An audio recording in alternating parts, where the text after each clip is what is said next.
உங்க கால் பாதம் கருப்பா இருக்கா, நீங்க உடனே இந்த 5 பழக்கங்களையும் நிறுத்தணும். நிறைய பேர்கிட்ட பார்த்திருப்பீங்க, கால் கொஞ்சம் கருப்பாகலாம். நம்மளே நம்மகிட்ட சொல்லிக்குவோம், இது வயசாயிருச்சு, இது வெயில்ல நடந்தேன் அதனால கருப்பாயிருச்சு அப்படின்னு சொல்லுவோம். அது உண்மை கிடையாது. சில சமயம் இது உங்க இரத்த குழாய் அடப்புனால ஏற்படக்கூடிய ஒரு அபாய எச்சரிக்கை. இந்த அபாய எச்சரிக்கையை ஆரம்ப ஸ்டேஜ்ல கண்டுபிடிச்சு ஏன் எதுக்குன்னு தெரிஞ்சுட்டு அதற்கான சிகிச்சையை செய்யலைன்னா, ஒருவேளை கால் வீங்கி வலி வந்து உங்க மருத்துவர்கிட்ட போனீங்கன்னா அவர் கொஞ்சம் முன்னாடி வந்திருந்தீங்கன்னா உங்க காலை காப்பாத்திருக்கலாம் அப்படின்னு சொல்லக்கூடிய ஒரு சூழ்நிலை ஏற்படலாம். அடுத்து நான் சொல்லக்கூடிய இந்த 5 பழக்க வழக்கங்களையும் தவிர்த்தீங்கன்னா கால் கருப்பாவது மட்டும் இல்லாம உங்க காலையும் உங்களால காப்பாற்ற முடியும். என் பேர் டாக்டர் ராஜ்குமார். நான் கடந்த 20 வருடங்களாக 50,000க்கும் மேற்பட்ட சர்க்கரை நோயாளிகளுக்கு சிகிச்சை அளித்து வரும் தேனி நலம் ஹாஸ்பிட்டலின் தலைமை மருத்துவர். என்னுடைய ஸ்பெஷாலிட்டி சர்க்கரை நோய் சிகிச்சை, பாத பராமரிப்பு மற்றும் உடல் எடை குறைப்பு. எதுக்காக இந்த கால் கருப்பு ஏற்படுது அப்படிங்கறத பார்த்தோம்னா 5 முக்கியமான காரணங்கள் இருக்கு. முதல் காரணம் கால் ரத்த ஓட்ட பாதிப்பு. நம்ம இருதயத்தில் இருக்கக்கூடிய ரத்தம்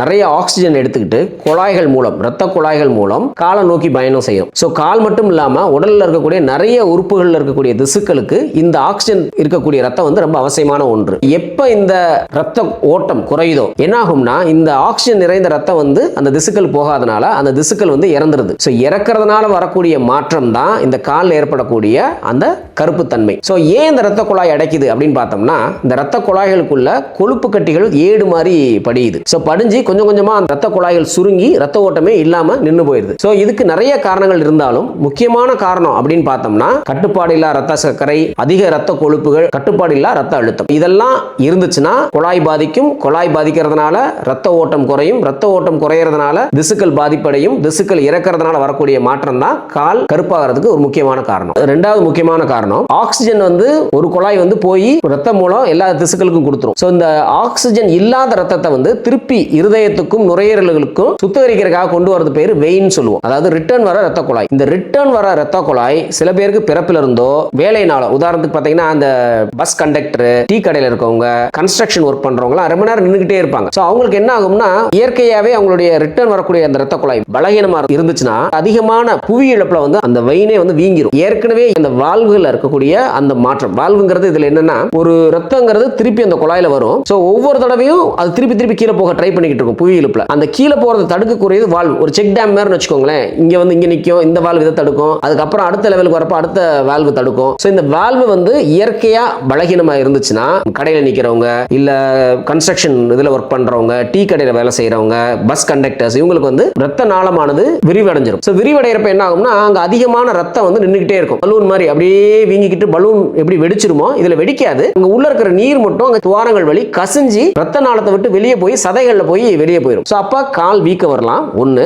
ரெண்டாவது, நீங்க நிறைய பேர் பார்த்துவீங்க, காலில் முடிச்சு முடிச்சா ரவுண்டா நிற்கும். இது எல்லாமே இந்த வெயின் குழாய் பாதிப்பினால் வரக்கூடிய மாற்றம். அந்த ரத்தத்தில் இருக்கக்கூடிய நீர் வெளியே போறப்ப அங்க சில மாற்றங்கள் ஏற்பட்டு அந்த காலே கருப்பாயிரும். மூன்றாவது முக்கியமான காரணம் அப்படின்னு பாத்தீங்கன்னா கட்டுப்பாடு இல்ல ரத்த சர்க்கரை. இப்ப ரத்த சர்க்கரை கண்ட்ரோலா இருக்கணும், கண்ட்ரோல் இல்லைன்னா நரம்பு பாதிக்கும் அப்படின்னு சொல்றோம்ல, அந்த கண்ட்ரோல்னா என்ன அப்படிங்கிறதுக்கு எல்லாரும் தெரிஞ்சுக்க வேண்டிய ஒரு விஷயம். கண்ட்ரோல்ங்கிறது முதல் நாள் சாப்பிட்ட பிறகு 10 மணி நேரம் எதுவும் சாப்பிடாம தண்ணி மட்டும் குடிச்சிட்டு பாலோ டீயோ காஃபியோ குடிக்காம காலையில ஒரு 7 மணிக்கு போல நம்மளுடைய வெயின், கையில இருக்க வெயின்ல இருந்து எடுத்து செக் பண்ணக்கூடிய ரத்த சக்கரை 120க்குள்ள இருக்கணும். அதே மாதிரி சாப்பிட்டு முடித்த 2 மணி நேரம், இப்ப 8:15 நீங்க சாப்பிட்டு முடிக்கிறீங்கன்னா 10:15 உங்களுடைய வெயின்ல இருந்து எடுக்கக்கூடிய ரத்த சர்க்கரையோட அளவு எவ்வளவு இருக்கணும்னா 180க்குள்ள இருக்கணும். அதே மாதிரி 3 மாச சராசரி சர்க்கரை அளவு HbA1c சொல்லுவோம்ல, இந்த டெஸ்ட் 7%க்குள்ள இருக்கணும். இது மூணும் அந்த கண்ட்ரோலுக்குள்ள இருந்தா ரத்த சக்கரை கட்டுப்பாட்டுக்குள்ள இருக்குங்கிறதுக்கான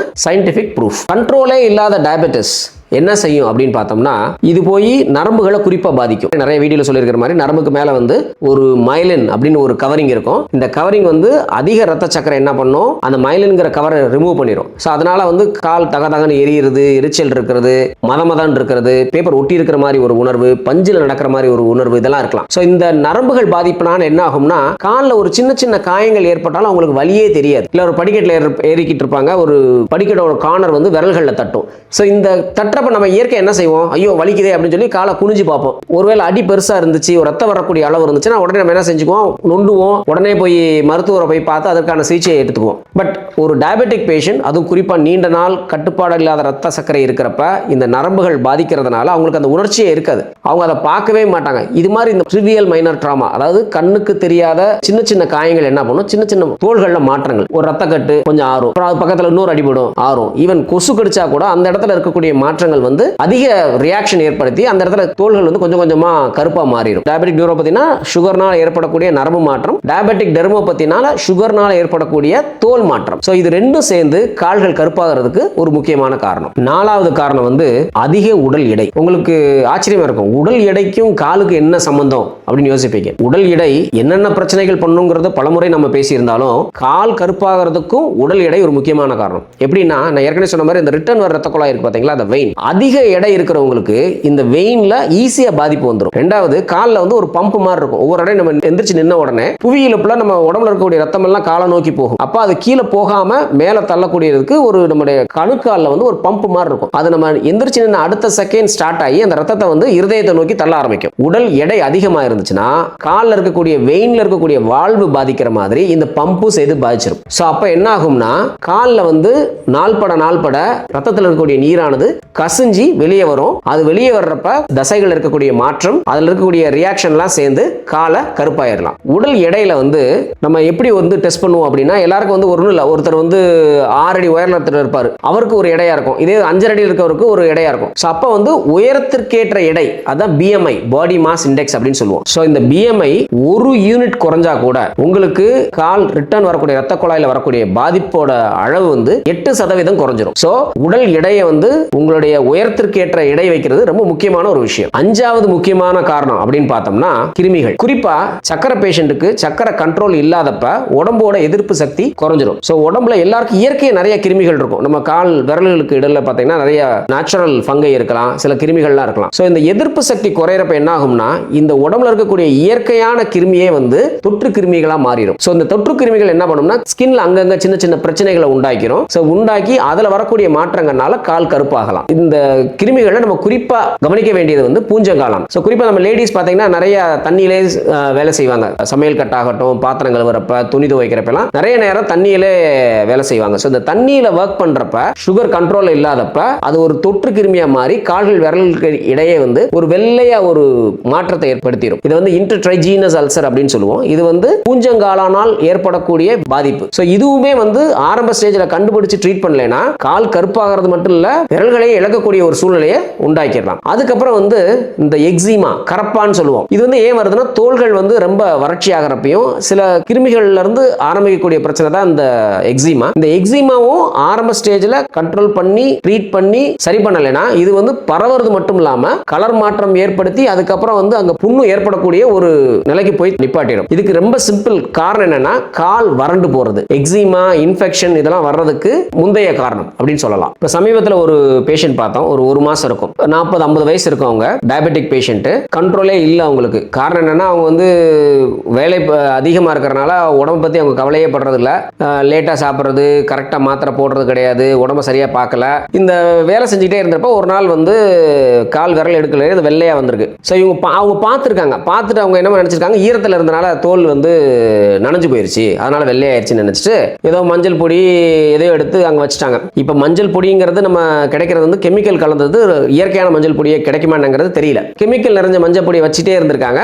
2 நாள் 3 நாள் பார்த்துருக்காங்க, அந்த கால் வீங்கி இருக்கு. அப்பயும் ட்ரீட்மெண்ட்டுக்கு வரல. நல்லா வீங்கி காய்ச்சல் வந்ததுக்கு அப்புறம் அவங்க வீட்டில் இருக்கவங்கலாம் ஃபோர்ஸ் பண்ணி கூட்டு வந்தாங்க. ஒன்றும் இல்லை, சும்மா ஒரு ஊசி போட்டு விடுங்க சரியாயிருன்னு சொன்னாங்க. சுகர் பார்த்தா 600க்கு மேல, யூரியா கிரியாட்டின்லாம் கூட ஆரம்பிச்சிச்சு. ஸோ விரல்ல ஆரம்பிச்ச அந்த கிருமியை ஆரம்ப ஸ்டேஜில் பார்க்காத காரணத்தினால வெறும் 4 நாள் 5 நாளுக்குள்ள உடம்புல ரத்த சர்க்கரையை கூட்டி அவங்க கிட்னி பாதிப்பு அளவுக்கு கொண்டு போய் சேர்த்துருச்சு. அப்புறம் ரொம்ப கஷ்டப்பட்டு சுகரை குறைச்சி கிட்னியை நார்மல் ஆக்கி அந்த இன்ஃபெக்ஷனை செட்டில் பண்ணி நெருக்கி எங்களுக்கு 1 மாசம் ஆயிடுச்சு அந்த புண்ணை சரி பண்றதுக்கு. எந்த ஒரு பிரச்சனையும் ஆரம்பத்தில் கவனிச்சு அதற்கான முறையான சிகிச்சை எடுத்துக்கிட்டோம்னா உங்களுக்கு ஈஸி, எங்களுக்கு ஈஸி. சரி, அடுத்து கால் கருப்பாகாம இருக்கிறதுக்கு நீங்க தவிர்க்க வேண்டிய 5 பழக்கங்களை பத்தி பார்ப்போம். முதல் பழக்கம், நீங்க ரொம்ப நேரம் நின்று வேலை செய்யறவர், உதாரணத்துக்கு பஸ் கண்டக்டரோ, டீ கடையில வேலை செய்யறவங்க, இல்ல ஒரு கன்ஸ்ட்ரக்ஷன் ஒர்க்கர் அப்படின்னா நீங்க 45 நிமிஷத்துக்கு மேல தொடர்ந்து நிக்க வேண்டிய சூழ்நிலை இருந்தா அதை நிப்பாட்டுங்க. அதுக்கு பதிலாக நீங்க செய்ய வேண்டிய ஒரு சின்ன மாற்றம் 45 நிமிஷத்துக்கு ஒரு தடவை ஒரு 5 நிமிஷம் அங்கங்க பக்கத்துல நடந்துக்கோங்க. இந்த நடக்கிறது என்ன பண்ணும், கால்ல இருக்கக்கூடிய அந்த பம்ப் ஆக்டிவேட் பண்ணும், தங்கி இருக்கக்கூடிய ரத்தத்தை இருதயத்தை நோக்கி தள்ளிடும். ஒரு சின்ன எக்ஸாம்பிள் சொல்லணும்னா, தொய்ந்து 1 மணி நேரம் நின்னீங்கன்னா நெருக்கி ஒரு 400 ml ரத்தம் உங்க கால்ல கலெக்ட் ஆயிரும். இந்த தேங்குற ரத்தம் என்ன பண்ணும்னா ரத்த குழாயில அதிக அழுத்தத்தை உண்டாக்கும், கசிஞ்சு வெளியே வந்து காலை வந்து வீக்கத்தை ஏற்படுத்திடும், காலை கருப்பும் ஆக்கிரும். ஒருவேளை உங்களால வந்து நடக்க முடியாத ஒரு சூழ்நிலை இருக்கு அப்படின்னா என்ன செய்யலாம்னா, நீங்க நிக்கிற இடத்துல வந்து உங்களுடைய காலோட முன்பகுதியை வந்து தரையில வச்சுட்டு பின்பகுதியை மட்டும் இப்படி தூக்கலாம். இந்த காஃப் ரைசஸ் அப்படின்னு சொல்லுவோம். இந்த சின்ன பயிற்சி செய்யறதுனால கூட உங்களுடைய கால் தசையில் இருக்கக்கூடிய அந்த பம்பை உங்களால் ஆக்டிவேட் பண்ண முடியும். அப்படி பண்றதுனால ரத்தம் தங்காம இருதயத்தை நோக்கி தள்ள முடியும். நீங்க நிப்பாட்ட வேண்டிய 2வது பழக்கம் என்னன்னா, ரத்த சர்க்கரையை பரிசோதனையே செய்யாம இருக்கிறது. நான் சுகர் நல்லா தானே இருக்கு, எனக்கு எந்த பிரச்சனையுமே இல்லையே, நான் வந்து நல்லா நடக்கிறேன், நல்லா வேலை செய்யறேன், எனக்கு எந்த தொந்தரவும் இல்லை, நான் எதுக்கு பரிசோதனை செய்யணும் அப்படின்னு சொல்லி நிறைய பேர் ரத்த சர்க்கரையை பார்க்கறதே கிடையாது. இப்படி ரத்த சர்க்கரையை முறைப்படி பரிசோதனை செய்யாம விட்டீங்கன்னா அது நாள்பட உங்களுடைய நரம்புகளை பாதிக்கலாம், உங்க ரத்த குழாய்களை பாதிக்கலாம், கால் கருப்பாகிறது மட்டும் இல்லாம கால் இழப்புக்கே ஒரு காரணமாகலாம். சோ நீங்க உங்களுடைய ரத்த சர்க்கரை எப்படி இருக்குங்கிறத முறைப்படி பரிசோதனை செய்யணும். சரி, குறைஞ்சது எத்தனை நாளைக்கு ஒரு தடவை பரிசோதனை செய்யணும் அப்படின்னு பார்த்தோம்னா, கரெக்டான முறை அப்படின்னு பார்த்தா மாசத்துக்கு ஒரு தடவை உங்களுடைய ரத்த சுகர்களை பரிசோதனை செய்யறது. ஒருவேளை உங்களுக்கு அதுக்கு சூழ்நிலை சரியா இல்ல ரொம்ப தூரம் டிராவல் இருக்கீங்க, உங்களுடைய குடும்ப சூழ்நிலை பரிசோதனை செய்ய முடியலன்னா கூட அட்லீஸ்ட் 3 மாசத்துக்கு ஒரு தடவையாவது உங்களுடைய HbA1c, உங்களுடைய 3 மாசத்தோட சராசரி சுகர் எவ்வளவு இருக்குங்கிறத நீங்க அவசியம் தெரிஞ்சுக்கணும். இந்த 3 மாசத்தோட பரிசோதனை செய்யறோம்ல, நம்ம ஹாஸ்பிட்டல் நாங்க என்ன செய்யறோம்னா, இந்த 3 மாசத்துக்கு வரக்கூடிய பேஷண்ட்ஸ்க்கு சுகர்ஸை மட்டும் பார்க்கறது இல்ல, அவங்களுடைய பாதத்தை ஒவ்வொரு தடவை வர்றப்பையும் பார்க்கறோம். காரணம் என்னன்னா, நிறைய பேருக்கு காலில் இருக்கக்கூடிய ஒரு சின்ன ஒரு கருப்புல ஒரு புள்ளியா இருக்கும், அந்த புள்ளியோட காரணம் தெரியாம இருக்கலாம், அந்த புள்ளியே நாளைக்கு அவங்களுடைய விரலையோ காலையோ இழக்கக்கூடிய ஒரு சூழ்நிலை உருவாக்கிடலாம். அதனால நாங்க ஒவ்வொரு இடம் வர்றப்பையும் அவங்களுடைய காலை பரிசோதிச்சு கால் எதுவும் மாற்றங்கள் இருக்காங்கிறத பார்க்கறோம். அது மட்டும் இல்லாம காலில் இருக்கக்கூடிய தோல் நகங்கள் எப்படி இருக்குன்னு பார்க்கறோம். இந்த நகம் வெட்டுறதே ஒரு முக்கியமான ஆர்ட். ஸோ இங்க வந்து ஒரு போடியாட்ரிக் கேர் யூனிட் வச்சிருக்கோம். ஸோ போடியாட்ரிக் கேர் யூனிட்ல என்ன பண்றோம்னா, ப்ராப்பரா அந்த நெயில வந்து ஒரு மெஷின் வச்சு கட் பண்றோம். ஸோ நிறைய பேர் என்ன பண்ணுவாங்க, பிளேடை வச்சு அறுக்க முயற்சி செய்வாங்க. சில பேருக்கு நகம் வந்து ரொம்ப கடினமாயிடும். ஸோ நெயில் கட்டர்ல எல்லாம் கட் பண்ணவே முடியாது. ஸோ அப்படி இருக்கிறவங்களுக்கு இந்த ஒரு போடியாட்ரிக் கேர்ல ஒரு ஃபைல் வச்சிருக்கோம், ஒரு எலக்ட்ரிக் ஃபைல் வச்சிருக்கோம். அந்த மிஷின் வந்து அந்த தசைகள்லயோ தோள்கள்லயோ எதுவும் பாதிப்பு வராத மாதிரி ஸ்லோவா அந்த நகத்தை கட் பண்ணி எடுத்துட்டு அந்த நகத்தோட எட்ஜை வந்து ட்ரிம் பண்ணிடுறோம். ஸோ கால் விரல்களுக்குள்ள எதுவும் மாற்றங்கள், விரல் இடுக்குகளுக்குள்ள எதுவும் மாற்றங்கள், தோல் எதுவும் மாற்றங்கள் இருக்காங்கிறத ஒவ்வொரு முறையும் செஞ்சு கொடுத்துறோம். ஸோ இதனால நிறைய பேருக்கு கால் பாதிப்புகளை ஆரம்ப ஸ்டேஜில் எங்களால் கண்டுபிடிக்க முடியுது. 3வது பழக்க வழக்கங்கிறது சரியான காலணி அணியாம இருக்கிறது. நிறைய பேர் பார்த்தீங்கன்னா வீட்டுக்குள்ள செருப்பே போட மாட்டாங்க. அது வெளியே போறப்ப பார்த்தீங்கன்னா அந்த செப்பல் வந்து குறைஞ்சது எனக்கு 2 வருஷம் வேலை செய்யணும், தேஞ்சிருந்தாலும் இல்ல நான் 2 வருஷத்துக்கு கூட செப்பல் மாத்துவேன் அப்படிங்கிற ஒரு தப்பான ஒரு குறிக்கோளோட இருக்காங்க. ஸோ செப்பல்ங்கிறது குறைஞ்சபட்சம் 4 ல இருந்து 6 மாசம் கூட மாத்திரணும். காரணம் என்னன்னா, நம்மளுடைய உடல் எடைக்கு ஏற்ற மாதிரி, நம்மளுடைய கால் வடிவமைப்புக்கு ஏற்ற மாதிரி நம்ம செருப்பு வந்து ஒரு சைடோ இன்னொரு சைடோ தேஞ்சிடலாம். ஸோ தேஞ்ச பகுதி என்ன ஆகும்னா, அதிகமான அழுத்தம் வந்து அங்க வந்து கால் ஆணி, கால் தோல்ல தடிமன் இதெல்லாம் ஏற்பட்டு புண் ஏற்படக்கூடிய ஒரு வாய்ப்பு உண்டாயிரும். ஸோ முறையான காலணி அணிவது ரொம்ப முக்கியமான ஒரு விஷயம். ஸோ முறையான காலணிங்கிறது எப்படின்னா, நம்ம காலோட வடிவமைப்புக்கு ஏற்ற மாதிரி இருக்கணும். முன்பகுதி ப்ரொடெக்ட் பண்ணிருக்கணும். ஏன்னா நீங்க ஒரு படிக்கட்டில் ஏற இறங்குறப்பையோ இல்ல ஒரு சின்ன ஒரு மேட்லயோ ஈஸியா தட்டிடலாம். ஸோ முன்பகுதி ப்ரொடெக்ட் ஆயிருக்கணும், உள்பகுதி சாஃப்டா உங்களுடைய காலோட வடிவமைப்புக்கு ஏற்ற மாதிரி அது நல்ல ஸ்பாஞ்ச் மாதிரி உள்ள சாஃப்டா இருக்கணும். பின்னாடி வார் வச்சு போடணும், நீங்க இல்ல ஷூ போடணும். ஸோ எதுக்காக அந்த வார் வச்சு போடணும்னா, நீங்க நிறைய பேர் பார்த்தோம்னா அந்த ஹவாய் செப்பல் யூஸ் பண்றோம். ஹவாய் செப்பல்ங்கிறது எப்படின்னா, நீங்க வந்து சுயநினைவு இல்லாதப்பையும் அந்த செப்பல் வந்து விரல் எடுக்கலுக்கு நடுவில் இருக்கும். இந்த செப்பலை வந்து உங்களை காலில் இருக்கக்கூடிய தசைகளை வச்சு நீங்க பிடிச்சிக்கிட்டே இருப்பீங்க. ஒருவேளை அந்த தசையை விட்டுட்டேன்னு வச்சுக்கோங்க, காலில் இருந்து அந்த செருப்பு வந்து கலண்டு போயிடும். ஸோ அப்படி இந்த தசைகள் வேலை செஞ்சுக்கிட்டே இருக்கிறப்ப அந்த தசைகள் வந்து ஈஸியா வந்து பலகீனமாயிரலாம். ஸோ ஒரு வார் வச்சு போட்டீங்கன்னா இல்ல ஷூ போட்டீங்கன்னா என்ன ஆகும்னா, அது உங்க காலில் வந்து ஃப்ரீயா நிற்கும். ஸோ இது மாதிரி செப்பல் போடுறது ரொம்ப முக்கியமான விஷயம். ஸோ முறையான காலணி போடாம இருக்கிறது மிகப்பெரிய தவறு. அந்த பழக்க வழக்கத்தை நீங்க மாத்திக்கணும். மாற்ற வேண்டிய 4வது பழக்க வழக்கம் வந்து வீட்டில் வந்து சுய வைத்தியம் பண்றது. ஏற்கனவே நான் ஒரு சொன்ன மாதிரி அந்த அம்மா வந்து ஆரம்பத்தில் ஹாஸ்பிட்டலுக்கு வந்திருந்தா 1 நாள்லயே 2 நாளே சரி வேண்டிய பிரச்சனையை வந்து 4 வாரத்துக்கு இழுத்துட்டாங்க. காரணம் வந்து மஞ்சப்பொடி போட்டு. ஸோ ஒரு சின்ன புண்ணு இருக்குன்னா அதுக்கு வந்து மஞ்சள் வைக்கிறது, இல்ல வீட்டில் இருக்கிற ஏதோ ஒரு ஆயின்மெண்ட் எடுத்து வைக்கிறது. இந்த அரிப்புக்கு போடுற ஆயின்மெண்ட்ஸ் எல்லாத்துலயுமே இந்த ஸ்டீராய்டுங்கிற ஒரு மருந்து வந்து அந்த ஆயின்மெண்ட்டுக்குள்ள இருக்கும். ஸ்டீராய்டு ஆயின்மெண்ட் எடுத்து கொண்டு போய் சக்கரை புண்ணுக்கு போட்டீங்கன்னா அது மேலும் அங்க இருக்கிற கிருமியை வந்து வீரியத்தோட வளர வச்சு அந்த புண்ணை பெருசாக்கி விட்டுரும். ஒரு சின்ன ஒரு கொப்பளமா இருந்துச்சு, அதை பிளேட் எடுத்து வச்சு கிழிச்சு விடுறது, இல்ல பின்னு வச்சு குத்தி விடுறது, இது மாதிரி சுய வைத்தியம் தயவு செய்து செய்யாதீங்க.